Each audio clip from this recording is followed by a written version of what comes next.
também eu, tendo ouvido a fé que há entre vós no Senhor Jesus e o amor para com todos os santos, não cesse de dar graças por vós, fazendo menção de vós nas minhas orações, para que o Deus de nosso Senhor Jesus Cristo, o Pai da glória, nos conceda espírito de sabedoria e de revelação no pleno conhecimento dele. iluminado os olhos do vosso coração, para saberdes qual é a esperança do seu chamamento, qual a riqueza da glória da sua herança nos santos, Igual a suprema grandeza do seu poder, para com os que cremos, segundo a eficácia da força de seu poder, agora exerceu ele em Cristo, ressuscitando-o dentre os mortos e fazendo-o sentar à sua direita nos lugares celestiais, acima de todo o principado, e potestade, e poder, e domínio, e de todo nome que se possa referir, não só no presente século, mas também no vindouro. por todas as coisas debaixo dos pés, e para ser o cabeça sobre todas as coisas, e deu à igreja, A qual é o seu corpo, a plenitude daquele que a tudo enche em todas as coisas. Amém? Sentai-vos, irmãos. A palavra de Deus, ela é viva e eficaz, ela é mais cortante do que qualquer espada de dois gumes. E nós temos aprendido aqui na Epístola de Paulo aos Efésios como Deus, na sua misericórdia, a Trindade, Deus Pai, Deus Filho, Deus Espírito Santo, atuou e atua na nossa salvação. Nós vimos que Deus Pai, Ele planejou a nossa salvação. Ele nos escolheu, nos elegeu, e não foi de improviso ou por alguma outra circunstância. Ele nos elegeu antes da fundação do mundo. Antes da fundação do mundo, Ele nos elegeu, nos escolheu, nos predestinou para sermos santos, como os eleitos predestinados por Deus. Deus Pai é um Deus que planejou a nossa salvação, nos escolhendo, conforme a Bíblia diz, antes da fundação do mundo. Nos predestinou para sermos santos. Por quê? Sempre, conforme o beneplácito da sua vontade. O que Ele quis foi a sua vontade. O Deus Filho, Jesus Cristo, Ele executou essa obra. Ele nos redimiu. Ele veio, se encarnou, se fez homem, morreu por nós, derramou o seu sangue por nós. E o Espírito Santo é aquele que aplica, é aquele que nos chama, é aquele que faz com que a obra seja real na nossa vida. O Espírito Santo é quem nos dá esse quebrantamento, que nos convence, conforme João diz, convence do pecado, da justiça e do juízo. Aí, tendo falado isso, um resumo do capítulo 1, Paulo vai emendar, eu uso aqui uma expressão que funciona como conectivo, né? Por isso, também eu, tendo ouvido a fé que há entre vós. Irmãos, quando Paulo escreve essa carta aos Efésios, nós já vimos que possivelmente foi uma carta circular, ou seja, foi para ser lida em Éfeso e ser lida também em outras igrejas da Ásia do Norte, Colossenses, Filipenses, Tessalonicenses, foi mandada a outras igrejas, possivelmente. Mas Paulo estava onde? Qual é a situação de Paulo? A Epístola aos Efésios faz parte daquelas cartas que nós conhecemos como as cartas da prisão. Efésios, Filipenses,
houve um bom testemunho do que estava acontecendo na igreja de Éfeso. E isso enche o seu coração de alegria, de prazer, de júbilo, de contentamento. Ele estava preso, mas as notícias que ele recebe da igreja são notícias boas. E qual foi essa notícia? Você observe aí no versículo 15. Por isso também eu, tendo ouvido a fé que há entre vós no Senhor Jesus, e o amor para com todos os santos. Ele ouviu duas coisas a respeito de duas coisas essenciais à vida cristã. Quais sejam? A fé em Jesus Cristo. E qual outra coisa é o texto? O amor para com todos os santos. A fé em Jesus Cristo e o amor para com todos os santos. Esse nome, essa dupla aqui, fé e amor, devem ser um bom termômetro para a gente verificar como nós estamos diante de Deus.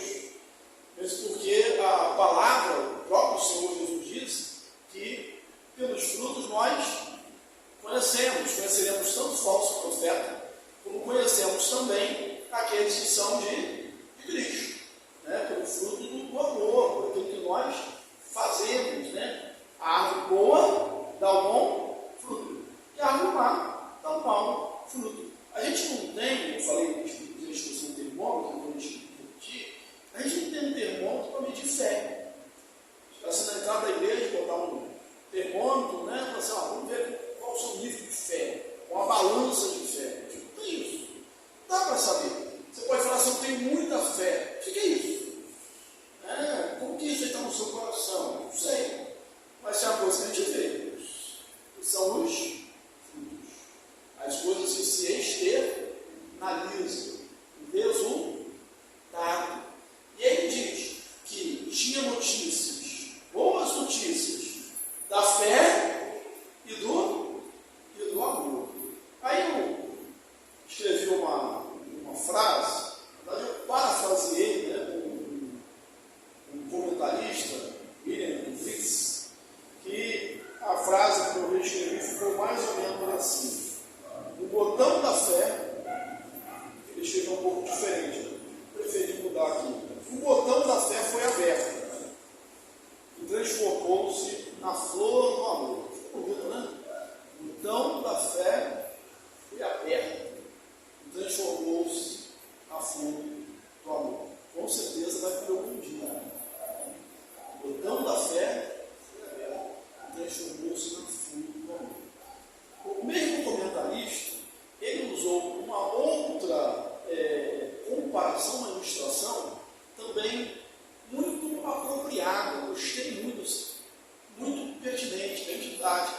Ele falou assim, olha o pneu de uma bicicleta, olha para a roda da bicicleta. Ela tem os seus raios, são raios. Na parte exterior, eles estão todos afastados, tudo bem longe do outro. Mas à medida que esses raios se aproximam do centro, o que eles fazem? Eles se aproximam. E aí a aplicação é, quanto mais, irmãos, nós nos aproximamos de Cristo, logicamente mais próximos estamos de nossos irmãos. Se todos nós estamos buscando comunhão com Deus, uma proximidade maior com Cristo, a nossa fé está crescendo, lógico que nós vamos nos aproximar uns dos outros. Nós estamos indo, convergindo ali convergindo na mesma direção. Estamos indo na mesma direção. Então, não dá para a gente entender, assim, quando as pessoas falam que estão cheios de fé, estão plenas do Espírito Santo, e começa a haver entre elas dissensões, divisões, brigas. Usando a expressão de Paulo mesmo, que há entre vós, né? Se há discussões, brigas, gritarias, inveja, se não de obra da carne, o que é entre vós? Senão dos prazeres que habitam na vossa carne.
deserto.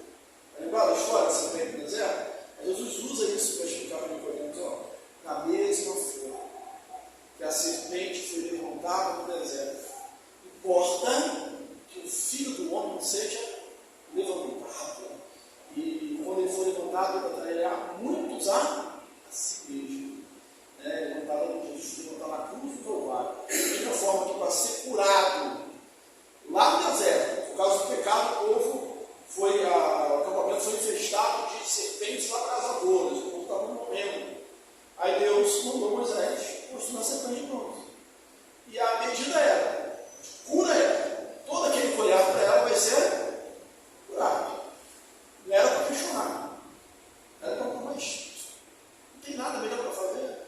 O que vai adiantar olhar? Porque Deus mandou. Olha, vai ser curado. Quem olhava, é curado. É a mesma coisa de Jesus. Quem crê em Jesus, ele será salvo. Quem não crê, será condenado. Então, ele ouviu uma notícia. Tinha duas coisas que devem caracterizar a minha vida e a sua vida. Quais são elas? Fé com Deus, fé em Cristo Jesus, e amor para com os nossos irmãos. Essas coisas sempre darão de mãos dadas. Jesus, ele falando lá no Evangelho de João, ele diz o seguinte: nisto conhecerão que sois meus discípulos, se vos amardes uns aos outros, como eu vos amei. Não seria uma outra marca, você não seria conhecido pela sua vestimenta, pelo seu jeito de falar, porque às vezes hoje parece que nós evangélicos, nós nos resumimos aos nossos jargões, né? A gente fala, ô bênção, ô glória, ô varão, ô varoa, né? Etc. E aquilo resume a nossa fé, né? Ou a vestimenta, ou faz isso, ou não faz aquilo. Mas a marca que Jesus falou, olha, isto conhecerão que sois meus discípulos, se vos amardes uns aos outros, como eu vos amei. Lá na primeira epístola de João, fala assim: um novo mandamento vos dou, que vos ameis uns aos outros. Né? O mandamento era amar. Eu não amo o meu irmão, nós já falamos sobre isso, quando estudamos aqui no Evangelho de João. Você não tem que amar o seu irmão porque ele é bom, porque ele é legal com você, porque ele é uma pessoa constante. Não é por isso. Não é porque é algo que tem nele. Você tem que amar porque você tem que amar. Só porque Jesus mandou. Só por isso. Isso é bom, sabe por quê? Porque eu e você, nós, às vezes, temos nossas variações. Né? Eu espero que ninguém chega a ser bipolar, mas a gente tem as variações. Às vezes a gente está bem, às vezes não está, às vezes a gente é precioso, às vezes não é. Às vezes nós falhamos, todos nós falhamos. Então, se eu for condicionar o meu amor a essas qualidades do outro, o meu amor vai fraquejar muitas vezes. Mas não, o meu amor está condicionado à obediência a Jesus.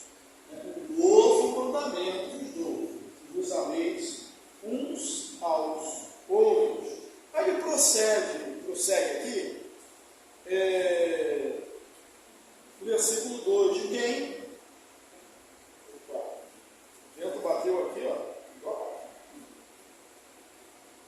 E não cesso de dar graças a Deus por vós, fazendo menção de vós nas minhas orações.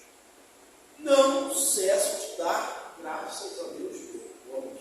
Ele agradecia a Deus pela vida dos crentes de Éfeso.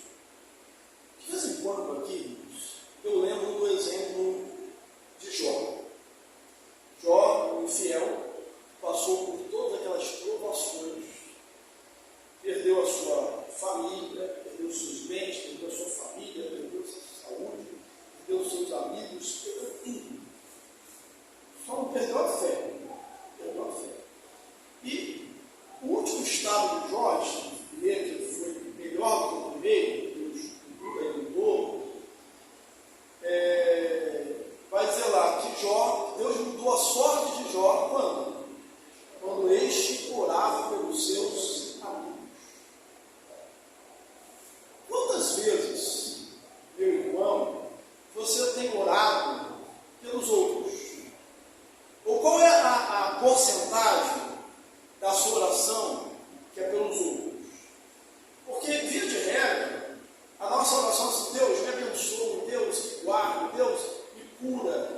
faça isso na minha vida, Deus resolva esse meu problema. A maior parte da solução é essa. Jó era um homem que tinha todos os motivos do mundo para orar só por ele. Olha, poxa, como tem um ditado popular, né? Farinha pouco, meu pirão primeiro.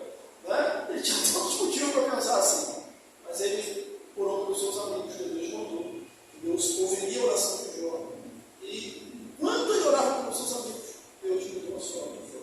Paulo, irmãos, ele faz isso. Ele está. Por isso que o contexto da carta, da epístola, aliás, em toda obra que a gente lê, o contexto sempre é muito importante, né? É quem é autor, como que o autor pensa, onde ele está, onde ele vive, tudo isso influencia. E Paulo ele está onde? Está preso. Aí ele recebe boa notícia que Deus está abençoando a igreja de Éfeso. O que é que ele fala? Ele faz? Dá graças a Deus. E ora todos os dias pelos irmãos de Éfeso. Igualzinho a gente, né?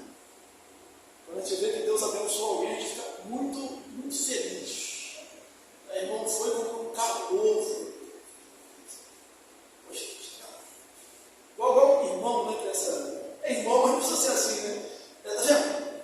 Tudo ele, né? Só para ele. Só para ele. Podia ser eu. Não podia ser eu. Eu chego no cachorro, comprei um apartamento, a planta, condomínio, piscina, área de lazer, até academia lá dentro, pista para correr, tem olímpica lá dentro do condomínio. Parabéns, não, mas podia ser eu, né? Podia ser eu. Vamos chegar aqui. Irmãos, eu quero aqui agradecer, porque meu filho, minha filha, passou em primeiro lugar na federal para medicina. Isso é meu filho. É ficar feliz pelo outro, agradecer a Deus pelo outro. Mas a gente queira para a gente também, mas se alegrar com a alegria dos outros. Alegrai-vos com os que celebram, chorai com os que choram. Quem frequenta sempre os nossos estudos, há muito tempo atrás, eu sei que foi há muito tempo, nós estudamos esse texto que eu acabei de citar, e a gente fez uma afirmação, foi o seguinte: eu fiz uma pergunta, né, e vocês responderam. O que é mais fácil? Alegrar com os que se alegram ou chorar com os que choram? Deve manter o mesmo padrão ainda, mas naquela época o entendimento foi que é mais fácil chorar com os que choram. Quando morre alguém, todo mundo chora. Quando alguém está doente, a gente se condói com a dor do irmão. Mas com a alegria do outro, a natureza humana, né, que é teimosa, quando diz assim, poxa, podia ser daquela inveja. Mas não deve ser assim.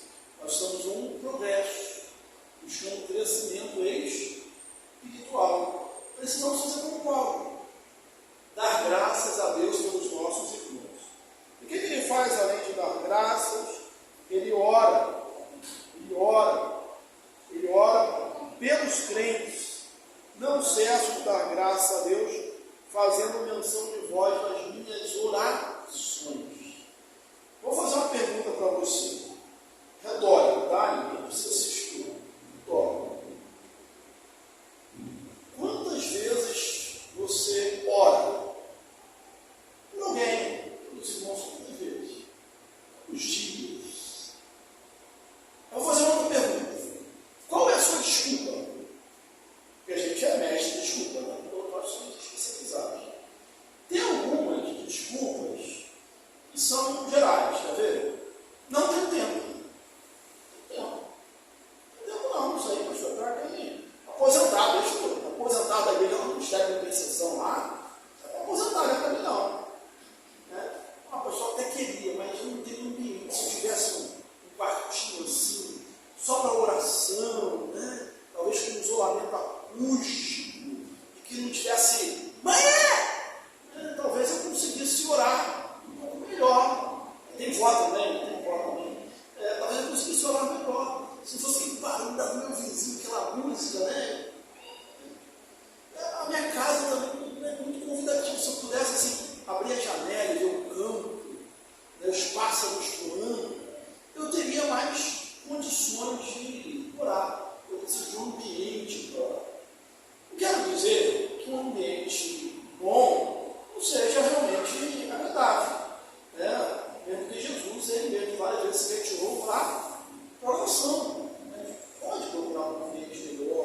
pode se retirar, devemos buscar isso.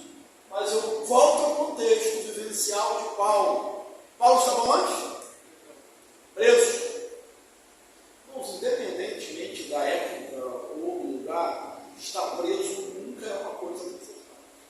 Nunca é uma coisa confortável. Outros textos dizem, às vezes diz que ele estava na sua casa, talvez em duas ocasiões, duas pessoas diferentes, por exemplo, diferente.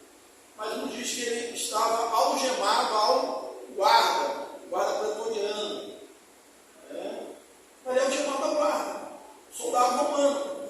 Mas ele orava incessantemente, todos os dias, fazendo menção dos irmãos de Éfeso.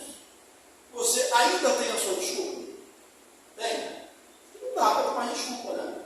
Você pode orar no carro, você pode orar na condução. Durante muito tempo da minha vida, eu tive grandes momentos de oração no trem.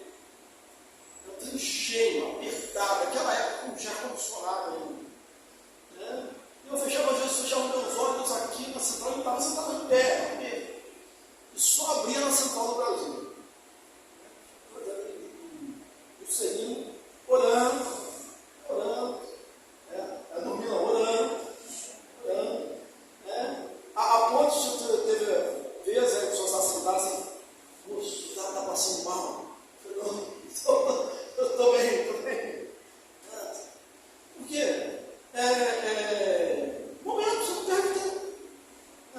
O trem também foi muitos livros que eu li em pé dentro do trem.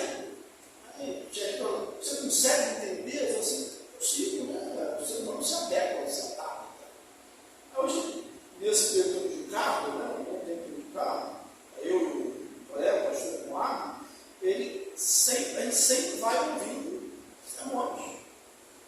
Quando há sermão, nós vamos ouvindo livros. E já ouvi vários audiobooks, livros inteiros. É a questão de rever no tempo. Dá para fechar os olhos para orar. Orar de olho aberto. Estou dirigindo, né? O carona pode estar aqui, olho aberto. Mas não tem desculpa. Varrendo a casa, dando quintal, trabalhando. Espírito de oração. Orar sem ser necessário. Orar sem ser necessário. A gente precisa que a palavra pregada ela seja transformada em vida. Como isso acontece? Através da oração. O pastor tem que orar, a igreja tem que orar, orar com paz, lembrar das pessoas que estão na igreja. Porque quem faz a obra é Deus. Pode ser o melhor sermão, pode ser mais bem elaborado, profundo, mas é preciso ser aquecido com a oração. Talvez seja isso que esteja faltando para vez. Orar para as pessoas, orar pelo culto. Orar para que Deus opere. Ficar atento. Até no culto mesmo orar. Às vezes nós estamos no culto e nossa mente ela age, ela vagueia. A gente está aqui, igual aquela expressão, de corpo presente, mas o espírito já está em outro lugar. Está lá no trabalho, estamos em casa com problema, estamos nos boletos que tem para pagar. O espírito de oração, Deus. Então, o Senhor Deus abençoe. Faz com que ele entenda, faz que, como caiu lá as vendas dos olhos da Lídia enquanto Paulo pregava, que caia essa venda, essa escama dos olhos dessa pessoa também, para que ele entenda. E mais abaixo ele vai falar sobre isso. Para o Deus de nosso Senhor Jesus Cristo, o Pai da glória, nos conceda espírito de sabedoria e de revelação, no pleno conhecimento dele. Deus é o Deus e Pai de nosso Senhor Jesus Cristo, o Deus de Jesus. Mas Jesus não é Deus?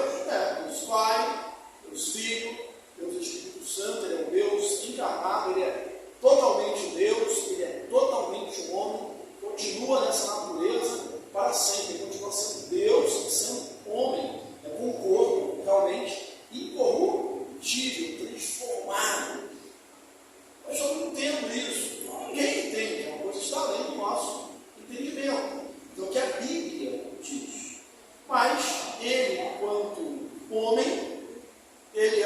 de Deus. Então, ele tem Deus como Pai, o Pai de nosso Senhor Jesus Cristo, o Pai da glória, o Pai da glória. Aqui é um hebraísmo, uma forma hebraica de falar, simplesmente isso. Vai dizer o Pai glorioso, o Pai da glória, vos conceda espírito de sabedoria e de revelação no pleno conhecimento dele. Uma coisa que a gente precisa, duas coisas, espírito de sabedoria e revelação no pleno conhecimento de Jesus.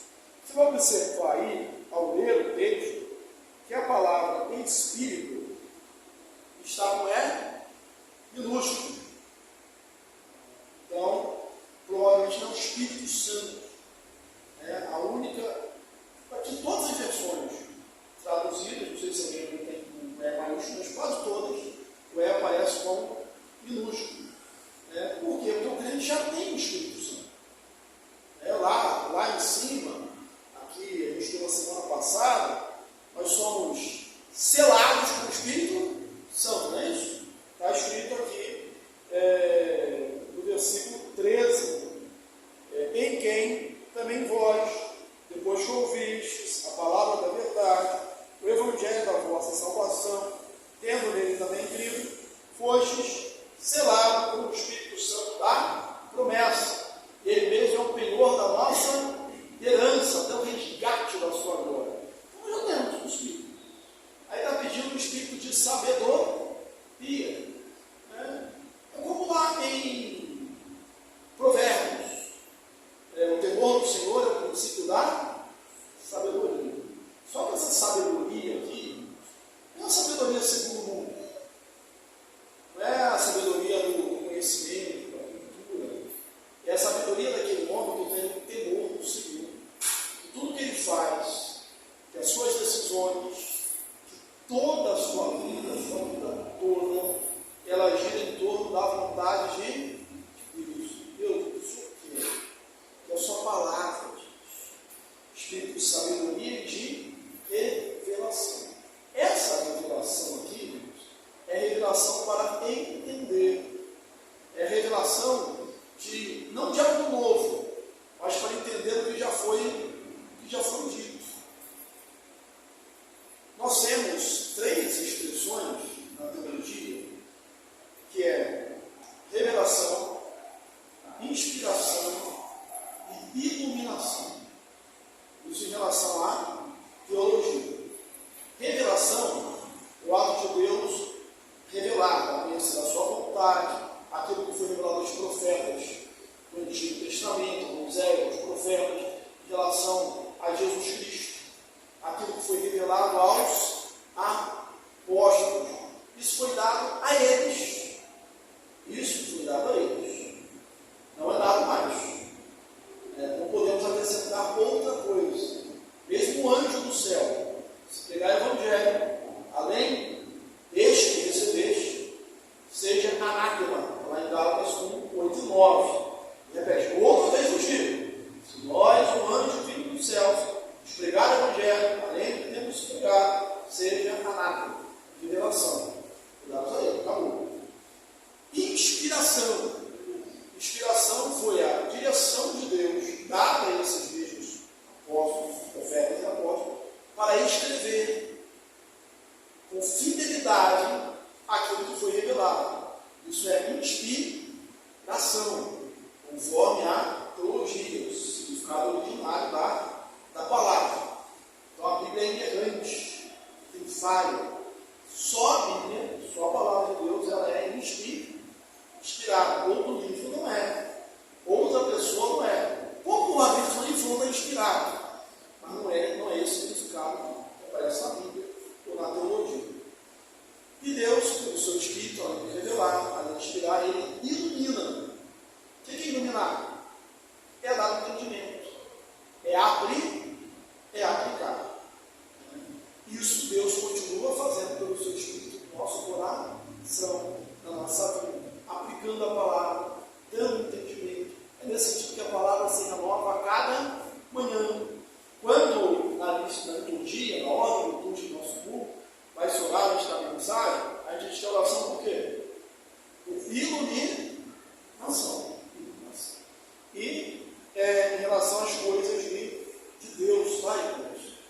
espirituais, não é para revelar que não está com dor de cabeça, enxaqueca, nada disso. É algo maior, é algo melhor. Então, eliminados os olhos, versículo 18, eliminados os olhos do vosso coração. Aqui o coração tem olhos, né? O coração, como usado na Bíblia, como sede da nossa vida, todas as emoções da nossa vida. A gente crê como o coração. Não é o órgão, né? Mas é a sede das nossas emoções. É nesse sentido que aparece. E nós precisamos ver e enxergar assim. Além dos olhos da razão, os olhos do coração. Para compreender, aí diz, compreender o quê? É bem didático aí. Para saber qual a esperança do seu chamamento, você foi chamado, você foi convocado. Você, como crente, não foi convidado. Convite a gente pode dizer sim ou não, né? Nós somos convocados.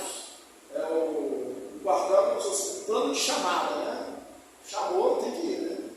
Plano de chamada, você foi convocado. Nós somos chamados pelo Evangelho, chamados por Jesus, convocados. Não é que é a opção. Então não tem minha vontade? Tem. Só que lá em Filipenses diz assim, Deus é quem opera em vós, tanto querer como realizar segundo a sua vontade. Então Deus te deu um novo coração, você vai amar ele.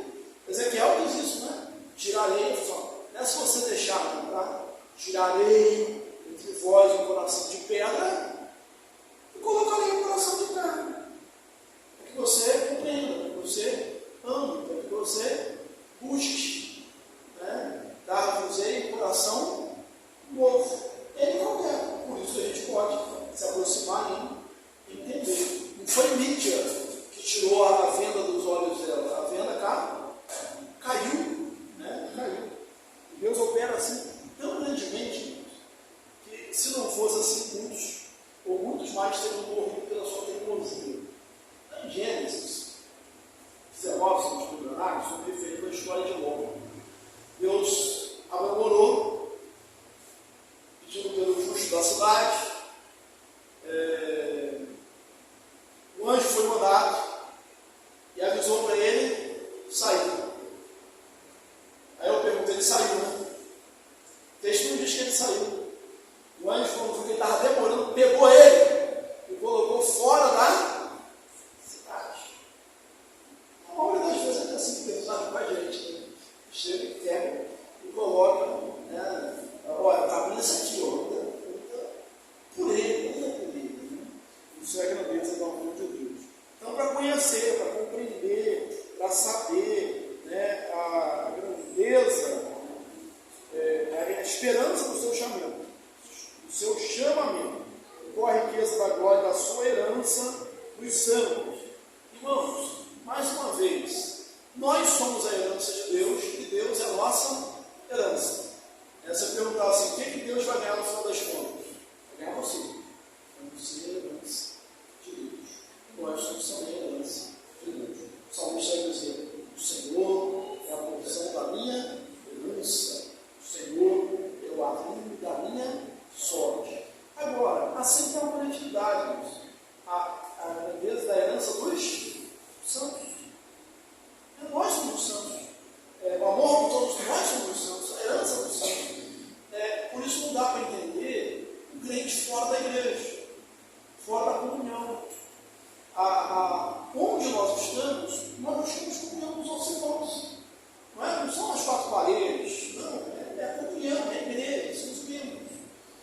Lá no trabalho nós temos um grupo evangélico, se reúne todos os dias, de segunda a quinta, só na sexta, numa reunião.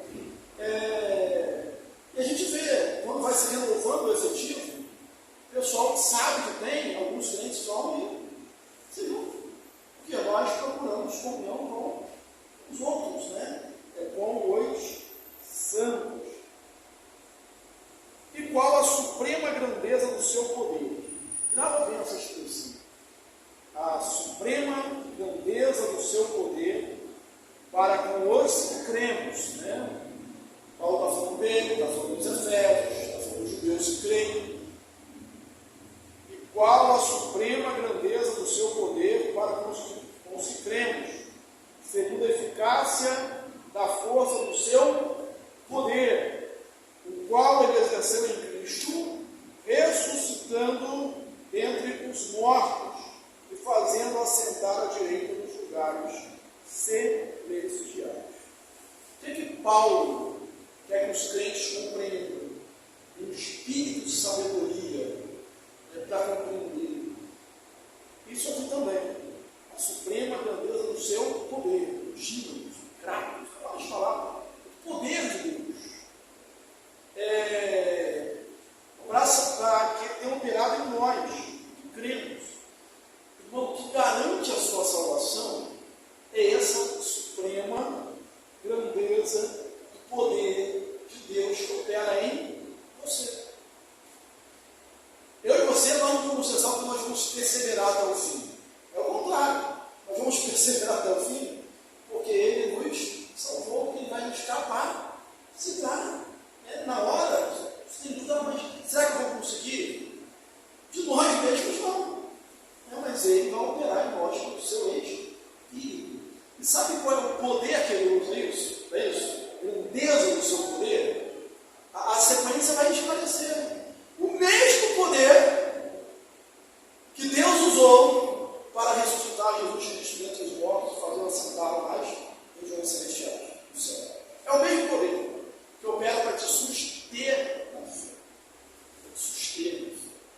Por isso que nós podemos descansar no Senhor e crer que o mesmo Deus, já lemos isso aqui em Efésios, aquele que começou a boa obra em vós, há de completar.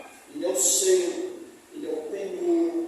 Usando João também, nos falando de João, da mão do Pai, ele pode arrebatar. Ele não pode mesmo. O que vai separar da mão de Cristo? Tribulação, angústia, perseguição, fome, perigo, espada, nudez? Nada. Porque nós estamos guardados no poder de Deus. Ou seja, a grandeza do poder que Ele exerceu em Cristo, ressuscitando dentre os mortos. Bom, nós podemos descansar em Deus assim. Isso não quer dizer que a gente não vai continuar crescendo espiritualmente. Em outros lugares, aqui mesmo em Efésios, nós já vimos isso, e Ele nos predestinou sim. Mas não foi para uma vida de pecado, viver de forma relaxada, indisciplinada. Nos predestinou para sermos santos. Então, da mesma forma, olha, a fé, ela se revela no amor pelos santos. A sua eleição também, a sua santidade. Um pouco mais à frente, nós vamos ver, o grupo que você está para construir, não vai dar para chegar até o versículo 23, por causa do nosso tempo, mas lá no capítulo 2 de Efésios, versículo 8 e 9, vamos citar, e via de regra nós não citamos o versículo 10. Versículo 8 e 9 porque pela graça sois salvos mediante a fé. Isso não vem de vós, é dom de Deus. A dádiva é de Deus. Não é de vós, é dom de Deus. Para que ninguém se glorie. Pois somos, aqui no versículo 10 que é citado, pois somos feitura dele, criado em Cristo Jesus para as boas obras. Então, tem que fazer. As quais Deus de antemão preordenou para que andássemos. Então, a gente já tem muita insegurança aí fora. Há muitas incertezas lá fora. Agora, o nosso Deus que é imutável, que é todo-poderoso, que é amor, Ele não nos deixa com incertezas. Por isso nós temos certezas. Nessa certeza nós descansamos no Senhor. Semana que vem a gente faz uma revisão e fala na sequência do texto aqui, mesmo porque é algo muito belo